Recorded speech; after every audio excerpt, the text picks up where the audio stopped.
Ladies and gentlemen, brace yourselves, because what you're about to witness may just be the most jaw-dropping, spine-tingling, wait, what? Courtroom meltdown ever caught on camera. Imagine a scandal so massive, so unbelievably chaotic, that it makes every crime documentary on Netflix look like a children's bedtime story. We're talking about the Honorable Judge Gravestone, the alleged most ruthless, sarcastic, and absolutely did not care about anyone's feelings, judge in the entire fictional country of drama. A man who has slammed his gavel harder than Thor's hammer and delivered sentences colder than your ex's heart in January. Picture this: a courtroom packed with reporters, gasping, a defendant dripping with panic, the judge leaning back in his chair, sipping iced coffee like he's watching a comedy special, while delivering verdicts that could make villains reconsider their life choices.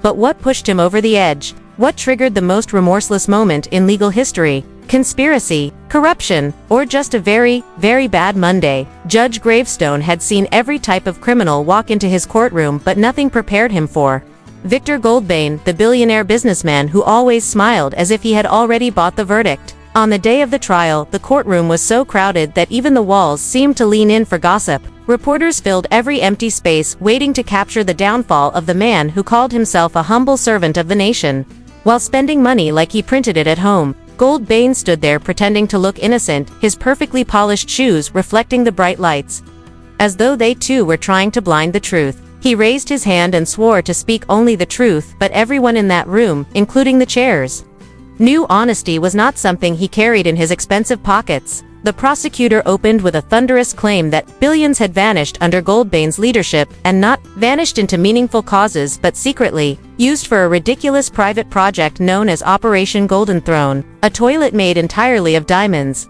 a masterpiece of greed that costs more than the annual salary of thousands of honest workers combined. When this revelation hit the room, people gasped like they were watching the final episode of a dramatic series. Judge Gravestone stared at Goldbane with the calmness of a man who had already decided that patience was no longer required. Goldbane's lawyer tried to argue that his client was misunderstood, that luxury was simply part of Goldbane's lifestyle and not a crime, but the judge cut him off with a sharp glare powerful enough to silence an entire orchestra. The prosecutor then showed video evidence clearly displaying Goldbane sitting on that extravagant toilet, waving proudly like a king on a throne, enjoying applause from a personal servant whose only job seemed to be clapping at every flush. Goldbane tried to explain that hygiene and comfort were human rights, and he was simply setting an example for everyone, but Judge Gravestone replied in a cold tone that flushing billions of public money down a sparkling drain was not an example anyone needed. The courtroom turned into a storm of whispers and muffled laughter as more absurd details surfaced, like gold-plated tissue paper and a perfume spray labeled "Scent of Victory," all funded through hidden accounts that investigators uncovered after months of digging. Goldbane's confidence began melting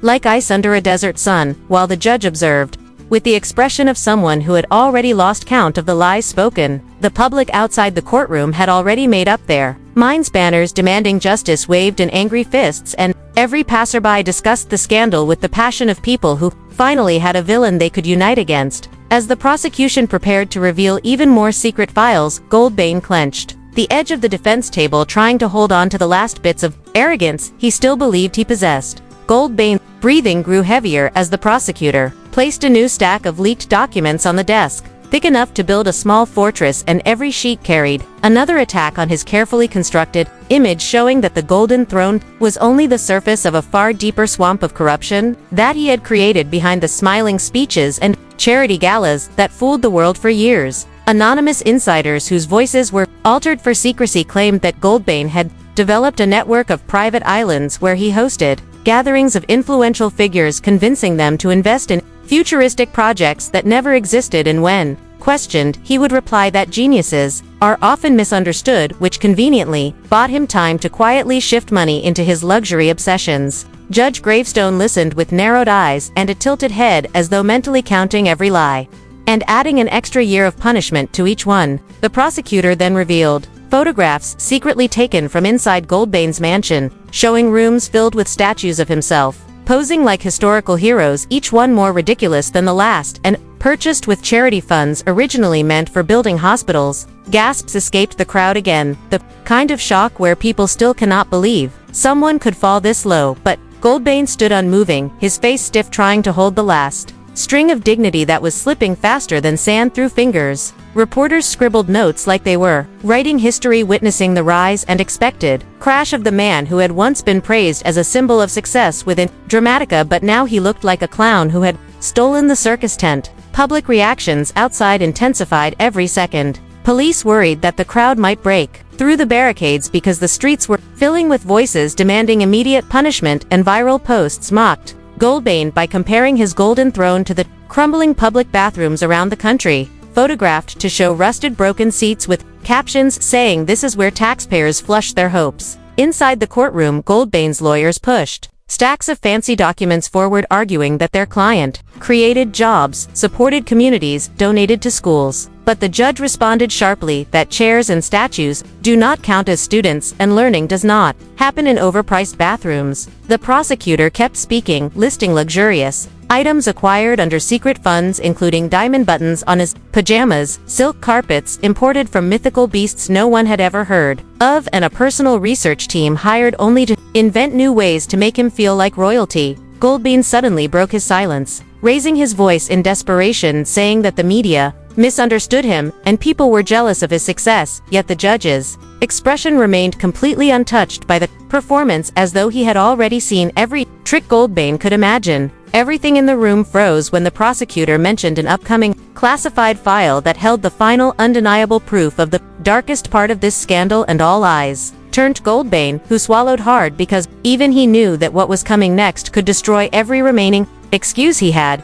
The prosecutor slowly opened the final file, and the air in the courtroom felt heavier, as if even oxygen wanted to witness what happened next. And inside that classified folder was a series of secret recordings proving that Goldbane had been manipulating political leaders for years, promising them support in exchange for protection from investigations, which explained why every time someone tried to expose him, the case mysteriously disappeared like smoke in a storm. Judge Gravestone leaned forward, his fingers tapping the bench one by one, the soft sound echoing like a countdown, and Goldbane looked like a man watching his empire turn into dust in front of him, while his lawyers whispered urgently, trying to figure out if there was any escape left. The recordings played, and Goldbane's voice filled the room, cold, confident, joking about how he could buy loyalty with gifts that looked like appreciation but were simply traps wrapped in diamonds and silk, and he laughed about how the public was too busy chasing trends to notice he was draining their future coin by coin.